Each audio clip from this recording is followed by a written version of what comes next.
जय स्वामी नारायण।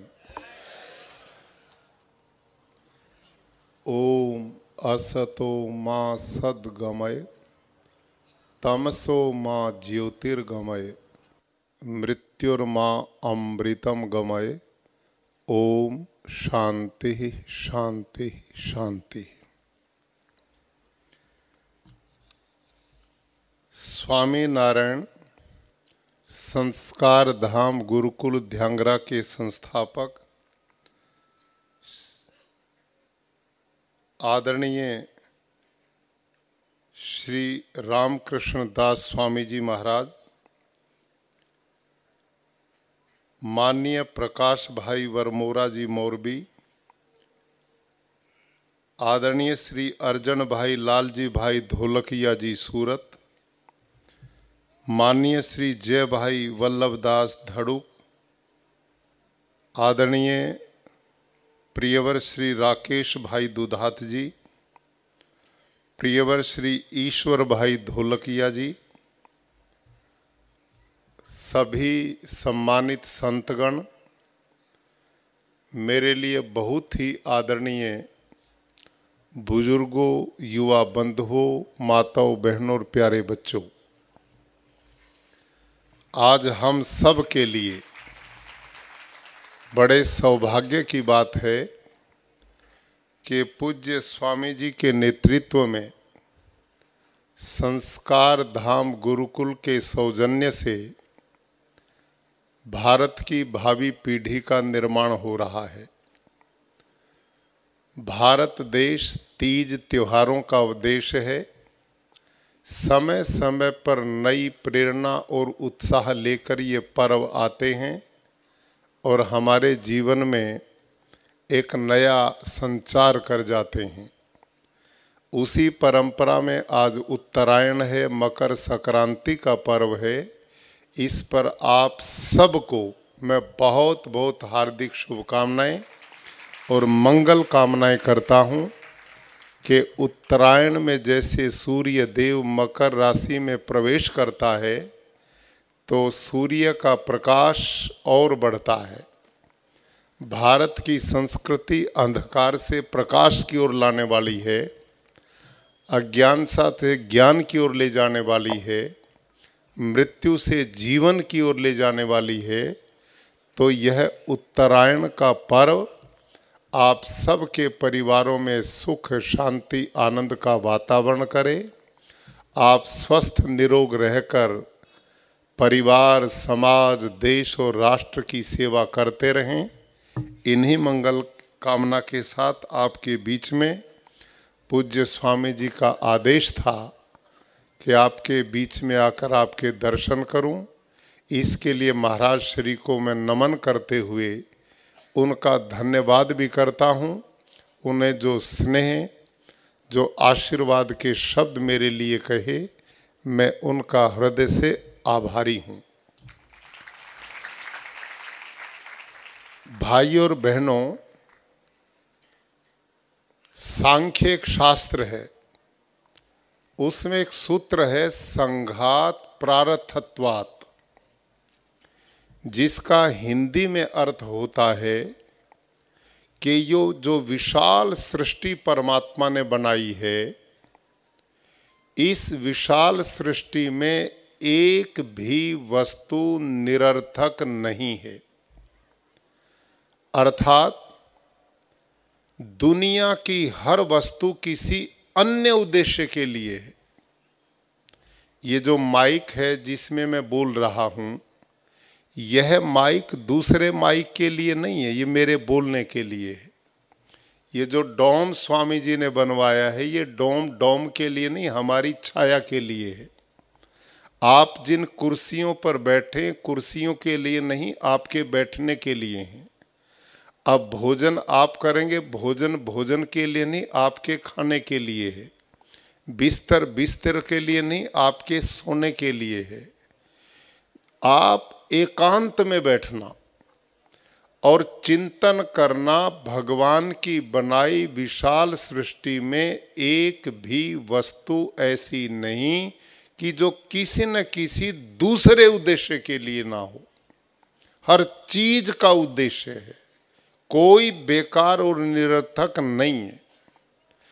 जब दुनिया की हर वस्तु एक उद्देश्य के लिए है, तो भगवान ने आपके और मेरे को ये 5-6 फीट का जो शरीर दिया है, क्या यह eat drink and B Mary, खाओ पियो और मौज करो, इसके लिए? जब दुनिया की हर वस्तु का उद्देश्य है, तो मानव जीवन का भी एक उद्देश्य है, और वो हमारे ऋषियों ने बताया, धर्म अर्थ काम करते हुए मोक्ष की प्राप्ति करना। यदि मैं और आप इस संसार में आकर पुरुषार्थ चतुष्टय के इस मार्ग को अपनाते हैं, तो ये जीवन प्राप्त करना सफल हो जाता है। और यदि हम ऐसा नहीं कर पाते, तो फिर पशु पक्षी और हमारे में कोई विशेष अंतर नहीं है। मनुष्य अन्य प्राणियों से इसलिए अलग है कि ये किसी भी वस्तु के निर्णय तक पहुंचने की अपनी बुद्धि से क्षमता रखता है। ऐसे संत महात्मा लोग, हमारे ये गुरुकुल, हमारी भारतीय जीवन शैली, हमारी परंपराएं, इनका यही उद्देश्य था कि हम ऐसे मानव का निर्माण करें, ऐसे लोगों का निर्माण करें कि जो स्वयं भी सुखी हो और ये समाज भी सुखी हो, आनंदित हो, आगे बढ़े। हमारे यहाँ महापुरुषों ने लिखा है, से जातो येन जातेन याति वंश समुन्नतिम परिवर्तिनी संसारे मृतको वा न जायते। अर्थात इस परिवर्तनशील संसार में ऐसा कौन सा व्यक्ति है जो जन्म लेकर मरता नहीं है? अर्थात जो जन्म जिसने लिया है, जो पैदा हुआ है, उसे एक समय आएगा दुनिया छोड़कर न चाहते हुए भी जाना पड़ेगा। ये जीवन की रेल चल रही है। इस रेल में जो यात्री बैठे हैं, किसी का स्टेशन पहले आ जाता, किसी का थोड़ा बाद में आ जाता, रेल से उतरना तो सबको पड़ेगा। तो हमारे महापुरुषों ने कहा कि इस परिवर्तनशील संसार में जो व्यक्ति जन्म और मृत्यु के बीच का जो समय है, इसको धर्म के कार्यों में लगाता है, परोपकार में लगाता है, दीन दुखियों की सेवा में लगाता है, लोगों के दुख के आंसुओं को पूछने में लगाता है, दूसरे के हृदय के घाव को ठीक करने की योग्यता रखता है। यदि ये भाव व्यक्ति में पैदा हो जाता है, तो ऐसे व्यक्ति का धरती पर आना सार्थक हो जाता है, वो अमर हो जाता है। भाइयों और बहनों, जिंदा वो नहीं है जो 5-6 फीट के शरीर को लिए घूमता है। कीर्तिर यस्य से जीवती, जिंदा वो व्यक्ति है कि जो मानव शरीर के द्वारा परोपकार करता है, भलाई के काम करता है, पुण्य कमाता है, दीन दुखियों की सेवा करता है, और इन कर्मों के द्वारा जिसका यश है, सम्मान है, कीर्ति है, प्रतिष्ठा है, 10 लोग बैठकर चर्चा करते हैं, व्यक्ति हो तो ऐसा हो। ये है जिंदा रहने की पहचान। ऐसे लोगों को दुनिया ने आज तक सम्मानित किया है। भगवान राम दुनिया में कब हुए थे? भगवान कृष्ण कब हुए थे? स्वामी दयानंद कब हुए थे? महात्मा गांधी, सरदार वल्लभ भाई पटेल, स्वामी सहजानंद महाराज आज हमारे बीच में नहीं है, लेकिन जब हम उनको स्मरण करते हैं तो ऐसा लगता कल ही हमारे बीच में थे। उन सब ने हमारे मानस पटल में जो जगह बनाई है, उन्होंने हमारे हृदय को जीत लिया है। किस लिए? कि उनके कर्म इतने ऊंचे थे, और वो कर्म ही व्यक्ति की सबसे बड़ी पूंजी है। व्यक्ति के कर्म और विचार उन्नत होते हैं तो व्यक्ति बहुत ऊंचा उठ जाता है, और जिसके विचार और कर्म गिर जाते हैं तो पशु के गिरने की तो सीमा है, आदमी के पतन की कोई सीमा नहीं है। सबसे बड़ी पूंजी यदि मनुष्य की कोई है तो वो उसके अच्छे विचार हैं। इसलिए मेरे को बहुत प्रसन्नता है कि स्वामी नारायण संप्रदाय के हमारे ये संतगण, स्वामी जी जैसे महान लोग इस प्रदेश में आम समाज के लोगों को कहीं गुरुकुलों के संचालन के द्वारा, कहीं सामाजिक कार्यक्रम के आंदोलन चलाते हैं। आज सुपर स्पेशलिटी हॉस्पिटल की स्थापना के लिए मैं पूज्य स्वामी जी और उन सब दाताओं को भी बधाई देता हूं जिन्होंने इस पवित्र मिशन में सहयोग दिया। अब ये कार्य हैं जो मोक्ष के रास्ते खोलते हैं। मुझे प्रसन्नता हुई कि ये 100 बेड का हॉस्पिटल ध्यांगधरा जैसे छोटी सी जगह पर, जहां लोग बीमार होते थे, अहमदाबाद जैसे शहर की ओर दौड़ना पड़ता था, अब वो पूरी सुविधाएं आपको अपने शहर में पूज्य स्वामी जी के आशीर्वाद से मिलने वाली हैं। तो ये कितने बड़े सौभाग्य की बात है।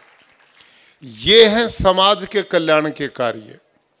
कहीं इन साधुओं द्वारा गौशालाओं का संचालन होता है, कहीं जल संरक्षण का अभियान चलाया जाता है, कहीं वृक्षारोपण के कार्यक्रम चल रहे हैं, कहीं तालाब निर्माण का कार्य हो रहा है, कहीं गुरुकुलों द्वारा आने वाली पीढ़ी को संस्कारित करने का कार्यक्रम है। ये सब कार्य आप जैसे भले लोग जो यहाँ पर बैठे हैं, इन सब का सहयोग इस मिशन में मिलता है। इससे मार्गदर्शन पूज्य स्वामी जी का है, और कर्म योग आप करते हैं तो इसके द्वारा हमारा मन और आत्मा को कितना सुख मिलेगा। सुख किसी को दुखी करने से नहीं मिलता, सुख दूसरे के दुख को हरने से मिलता है। भाई और बहनों, यूएनओ के विधान में लिखा है कि जो युद्ध मैदान में लड़े जाते हैं, मैदान में लड़ने से पहले वो युद्ध मानव के मन की भूमि में लड़े जाते हैं। अच्छा, मेरे को बताओ, मेरी बहनें विशेष करके बताएंगी, आप भी सम्मिलित हैं, मैं थोड़ा मनोरंजन के साथ कह रहा हूं। मेरी बहनों को किसी पड़ोसिन से लड़ाई लड़नी होती है तो कौन कौन सी गालियां उसे जा कर के देनी है, पहले वो मन में सिलेक्ट करती हैं। पहले मन में सिलेक्ट करती, फिर दूसरे पे चढ़ाई होती है। अच्छा, एक काम करना, हंसते जाना और पड़ोसी से लड़के दिखाना। लड़ पाओगे क्या? नहीं लड़ पाओगे। कब लड़ोगे? जब पहले अपने आप को क्रोध से जलाओगे, ईर्ष्या से फूंकोगे। पहले पता नहीं पड़ोसी तो मेरे कहने से दुखी होगा कि नहीं होगा, लेकिन यदि मैंने पड़ोसी को दुखी करना तो पहले अपने आप को दुखी करना पड़ेगा। है कि नहीं ये सिद्धांत? पहले मैंने क्रोध में जलना पड़ेगा, मैंने ईर्ष्या में जलना पड़ेगा। इसीलिए वेदों में कहा, तन में मनः शिव संकल्प मस्तु। हे परमात्मा, मेरा जो मन है, अच्छाई और बुराई का केंद्र जो मेरा मन है, इसको इतना पवित्र बना दे कि ये शिव संकल्प मस्तु, मैंने शिव मैंने कल्याणकारी, संकल्प मैंने विचारों वाला, अस्तु मैंने होवे। मेरा जो मन है ये सदा कल्याणकारी संकल्पों वाला हो। मैं किसी से द्वेष ना करूं, मैं किसी पर क्रोधित ना हूं, मैं किसी का बुरा ना करूं, मैं किसी के साथ चालाकी ना करूं, मैं किसी के साथ छल कपट ना करूं, ऐसा पवित्र और शुद्ध मेरा मन बना दे ताकि मैं स्वयं भी सुखी रहूं और दूसरा भी सुखी हो सके। तो भाई और बहनों, हम इतने पवित्र भारत देश के लोग हैं जहां आदि सृष्टि में परमात्मा द्वारा 4 ऋषियों के हृदय में वेदों का ज्ञान हुआ। अग्नि, वायु, आदित्य और अंगिरा, उन 4 ऋषियों को ऋग्वेद, यजुर्वेद, सामवेद, अथर्ववेद का ज्ञान परमात्मा ने दिया। और वही ज्ञान की परंपरा आदि सृष्टि से चलती हुई अनेक ग्रंथों में परिवर्तित होती हुई, अनेक विचारों धाराओं में फैलती हुई, एकम सद्विप्रा बहुधा वदंती, परमात्मा एक है, लेकिन ज्ञानी लोग अनेक तरह से उसको जानने का रास्ता बताते हैं। ऐसे परमात्मा पिता के हम भक्त हैं। परमात्मा जो करता वो हम कर लें तो बाकी करने की कोई जरूरत नहीं है। परमात्मा ने क्या दिया? इतना बढ़िया सूर्य का प्रकाश दिया, परमात्मा ने जल दिया, परमात्मा ने वायु दिया, परमात्मा ने बढ़िया धरती हमें दी, और इन सब पर दुनिया भर की संपदा परमात्मा ने दी, और इसका भोग करने के लिए हमारे को सुंदर शरीर दिया। हम यदि इस सुंदर शरीर के द्वारा परमात्मा की दी इन सब चीजों का सदुपयोग करें और परमात्मा की व्यवस्था में सहयोग करें, तो यही तो ईश्वर की पूजा है। हम ईश्वर की बनाई व्यवस्थाओं में सहयोग नहीं करते, इसलिए दुखी होते हैं। परमात्मा ने शुद्ध हवा दी, हमने उसको बिगाड़ दिया। परमात्मा ने नदी, नाले, झीले, समुद्र शुद्ध पानी के दिए, उनको हमने सड़ा दिया। परमात्मा ने ये धरती मां दी, माता भूमि पुत्रो हम पृथ्व्या, वेदों में लिखा ये धरती हमारी मां है और हम इसके पुत्र हैं। मां ने हमें जीवन दिया, इतने बढ़िया फल दिए, शाक दिए, भाजी दी, और शाकोत्सव भी है ना आज आपका। मैं बधाई देता हूं पूज्य स्वामी जी और आप सबको। शाकोत्सव का मतलब तो समझो क्या है। वो इसलिए है कि हमारे ये जो नई पीढ़ी के बच्चे हैं ना, ये चाउमीन, पिज्जा, बर्गर, टिक्की, समोसे, चॉकलेट, आज ऐसा खान पा ले रहे हो सीधा कैंसरस है। और स्वामी जी ने शाकोत्सव करके कहा, भाई अपनी खेतों की शुद्ध प्राकृतिक शाक भाजी खाओगे तो स्वस्थ रहोगे, तो तभी तो स्वास्थ्य मिलेगा। तो मैं आपसे निवेदन कर रहा था कि परमात्मा की पूजा क्या है? पूज सेवायाम, संस्कृत व्याकरण में एक धातु है पूज सेवायाम। पूजा का अर्थ यह नहीं कि थाली ले लो और उसमें आप जोत जलाओ और आरती उतारो। अब माता पिता बूढ़े हैं, सेवा तो उनकी करें ना, और दोनों समय आरती से थाली से आरती उतारें तो उनको कोई लाभ होने वाला है क्या? असली काम क्या है? माता पिता को अच्छे वस्त्र पहनने को दो, खान पान का ध्यान रखो, रोग में चिकित्सा का ध्यान रखो, नहलाओ धहलाओ, उनके पास बैठ करके उनसे बातचीत मनोरंजन करो, उनको हंसाओ, प्रेम से उनको सम्मान दो। ये दोनों में से पहला काम करते रहे, दूसरा ना करें तो वो प्रसन्न हो जाएंगे क्या? पूज सेवायाम का मतलब है, पूजा का अर्थ है सेवा करना। गौ पूजा का मतलब है गौ माता की सेवा करना। मातृ पितृ पूजा का अर्थ है उनकी सेवा सम्मान करना। ये हमारे थे। अर्थों को हमने बदल दिया, रूढ़िवादी हम बन गए, असली जो अर्थ थे उनको हम भूल गए, इसलिए बहुत सारी विकृतियां समाज के अंदर पैदा हो गई।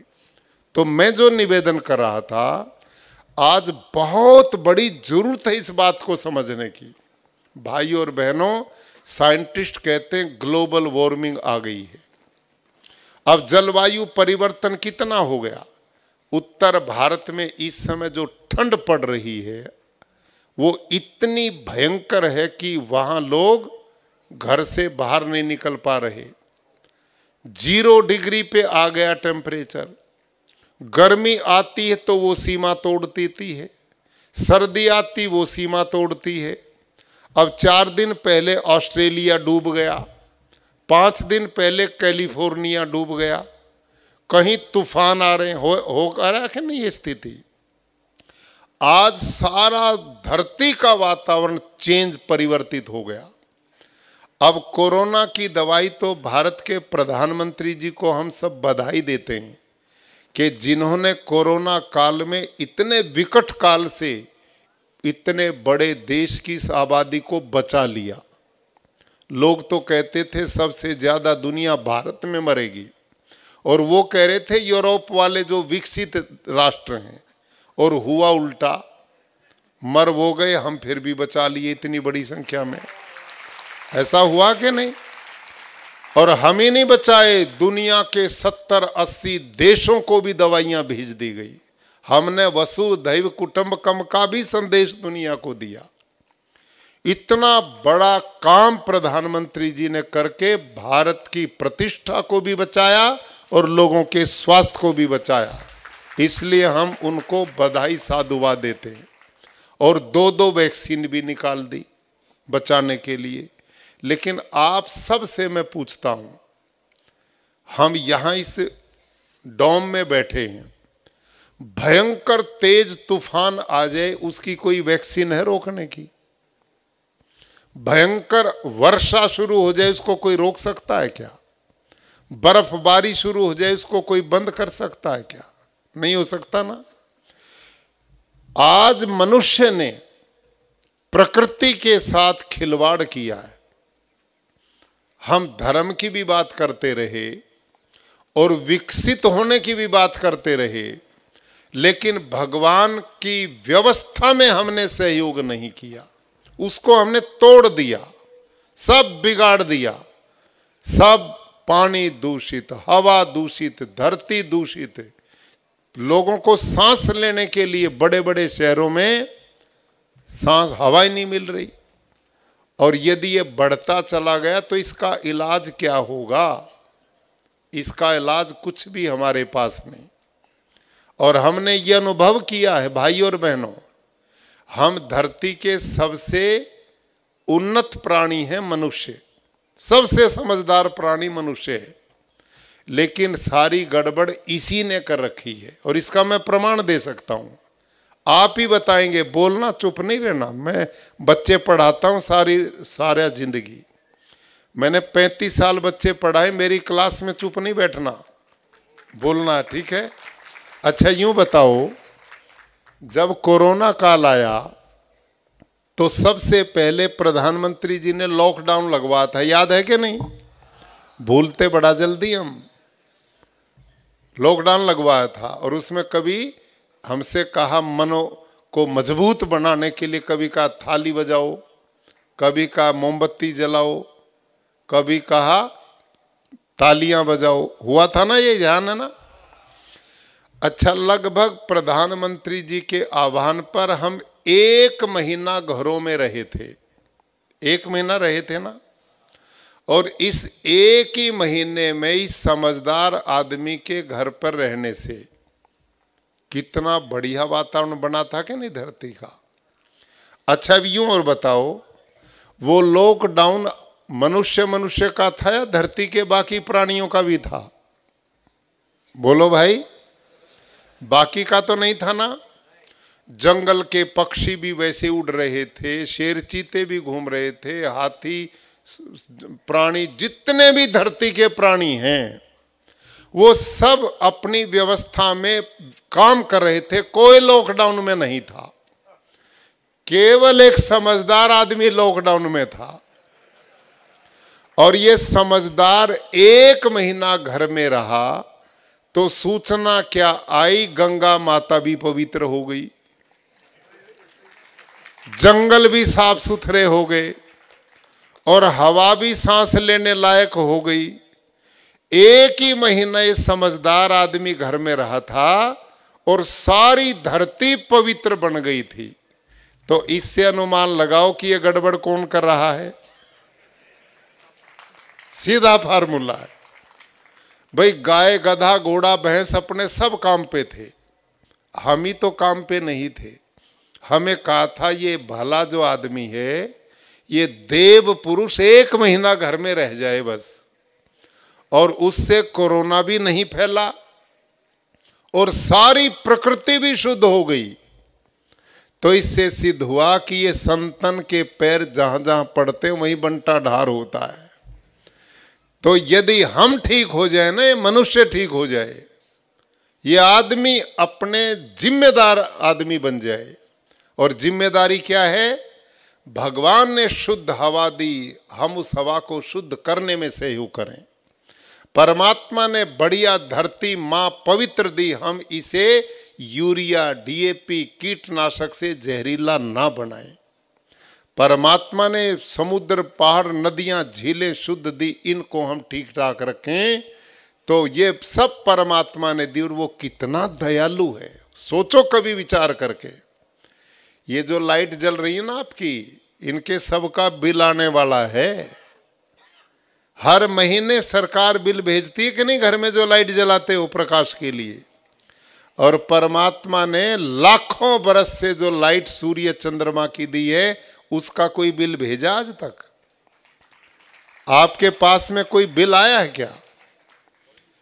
भोजन 1 महीना ना मिले तो कहते हैं आदमी जी सकता है, पानी 5-7 दिन ना मिले तो भी जिंदा रह सकता है, और यह हवा 3 मिनट ना मिले तो राम नाम सत हो जाती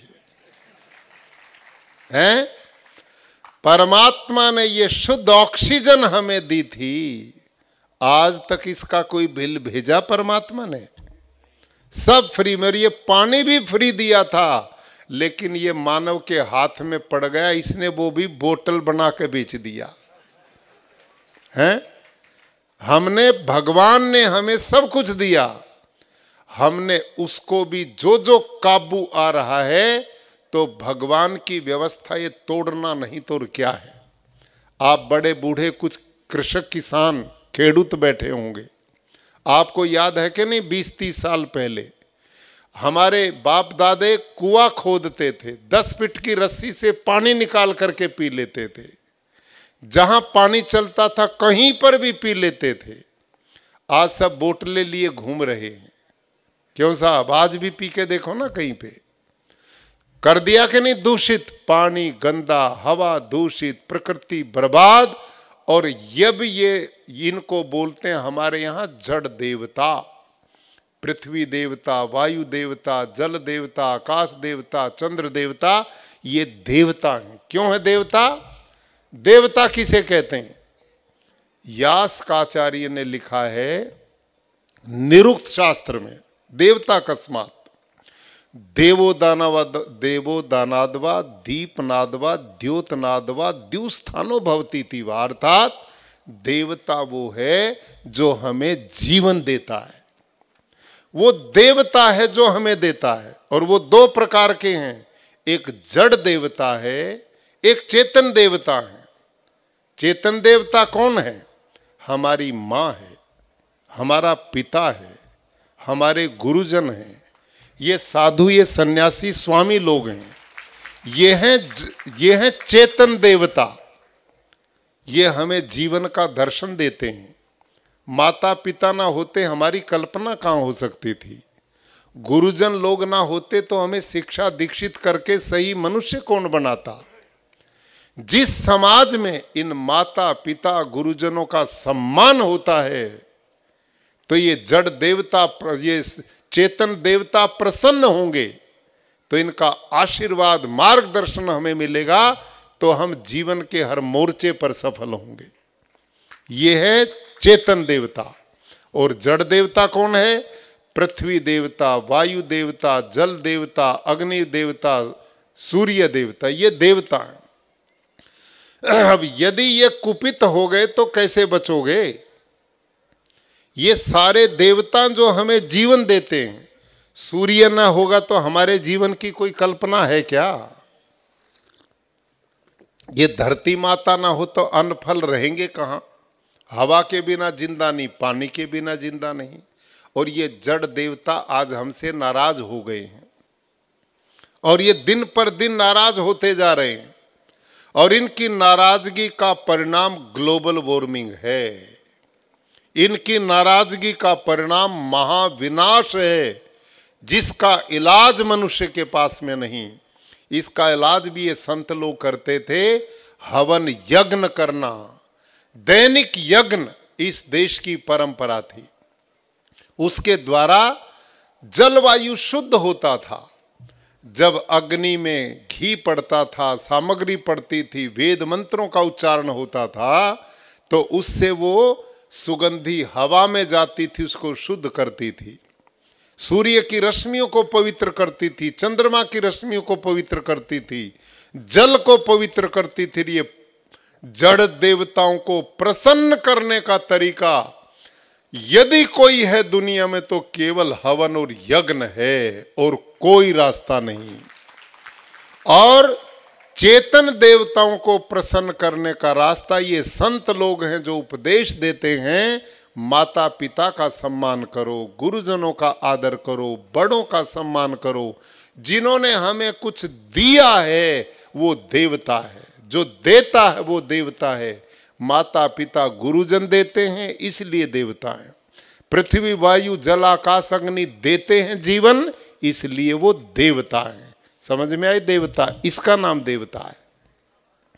तो ये परंपरा स्वामी नारायण संप्रदाय के हमारे ये संतजन, मुझे बहुत खुशी हुई। यहाँ पर गुरुकुल भी चलता है। मैं राकेश भाई दुधात हमारे बीच में बैठे हैं। स्वामी नारायण संप्रदाय से मेरा परिचय उन्होंने बड़े विस्तार से मेरे बीच में रखा, तो मेरे को जानने का बड़ा मौका मिला। राजकोट गुरुकुल स्वामी देवकृष्ण दास जी के यहाँ मैं गया। 50 गुरुकुलों की परंपरा इन लोगों ने। और इन गुरुकुलों का मतलब गुरुकुल, कुल नाम परिवार का है।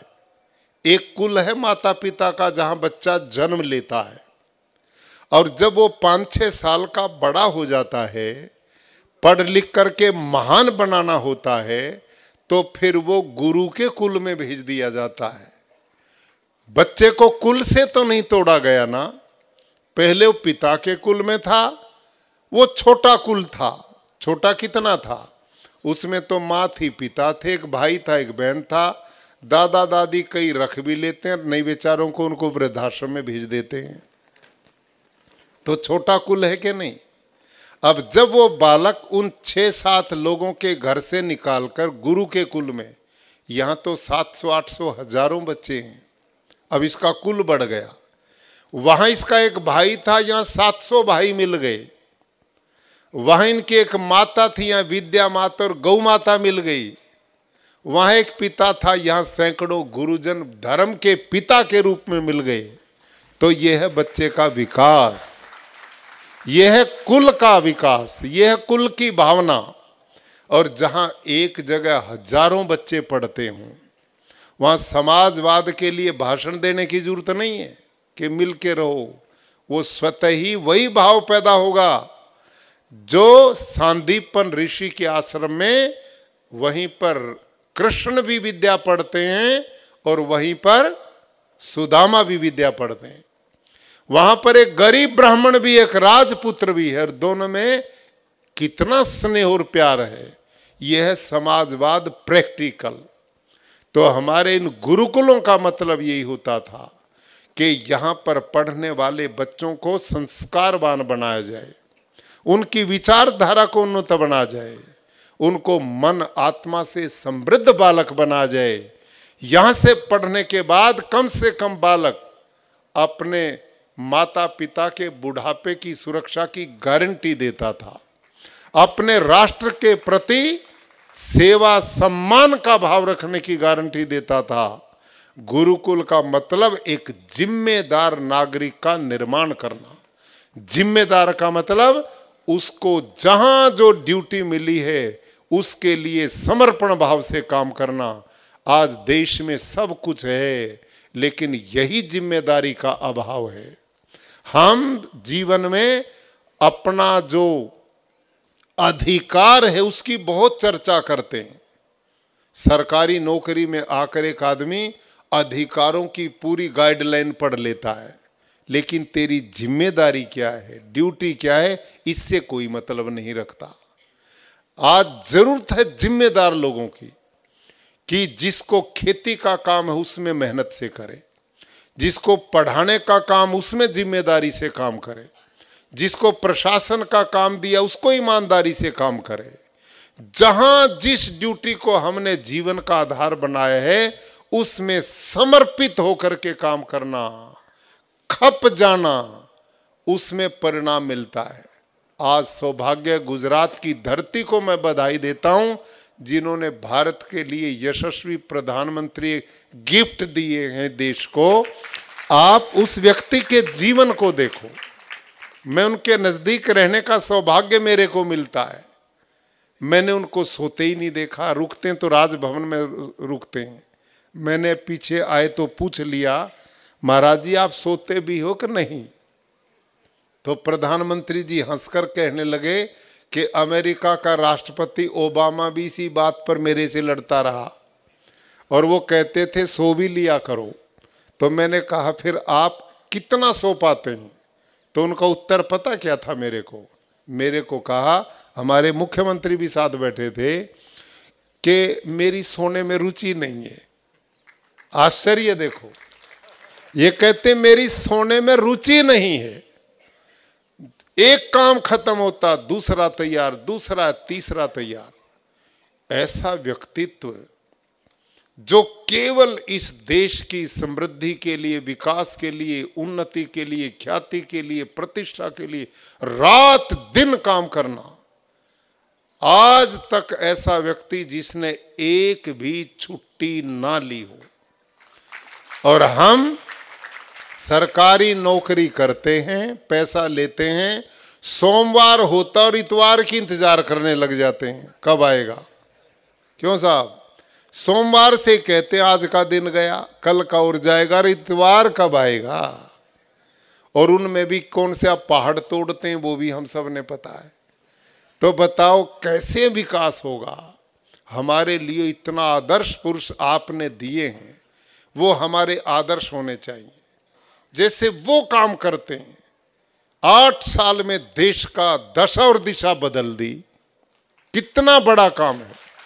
आज दुनिया में, विदेशों में भारत के जितने लोग रहते हैं छाती तान करके रहते हैं। लोग कहते तुम उसी देश के लोग हैं जहां के प्रधानमंत्री मोदी हैं। कितने गर्व की बात है। आज टेक्नोलॉजी के क्षेत्र में, शिक्षा के क्षेत्र में और सुरक्षा के क्षेत्र में, और कौन सा ऐसा क्षेत्र है कि जिसमें नए नए कीर्तिमान स्थापित ना हो। एक आदमी का सोच, एक आदमी का चिंतन इतना बड़ा परिवर्तन ला सकता है। मैं और आप सारे मिलकर उनका संबल बन जाएं, सहयोगी बन जाएं, तो भारत को विश्व गुरु बनाने में कितना समय लगेगा, कहां हम पहुंच सकते हैं।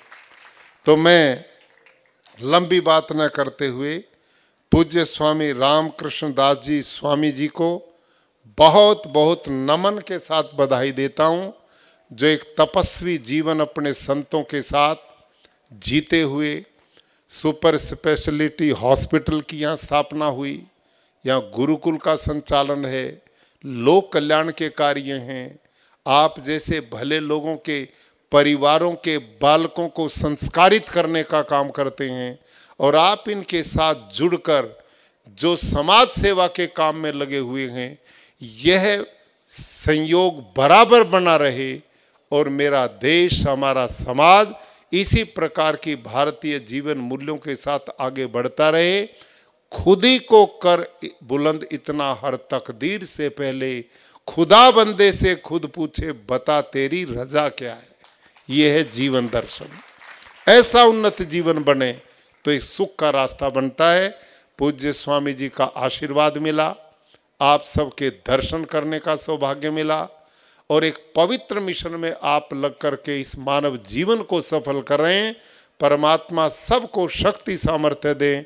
सर्वे भवन्तु सुखिनः, सर्वे सन्तु निरामया, सर्वे भद्राणि पश्यन्तु माँ कश्चित् दुख भाग भवेत्। सब सुखी हों, सब निरोग हों, सबके घरों में सुख शांति हो, ऐसी मंगल कामना के साथ आपने मेरी बात को बड़े क्लास की तरह सुना। आपका धन्यवाद।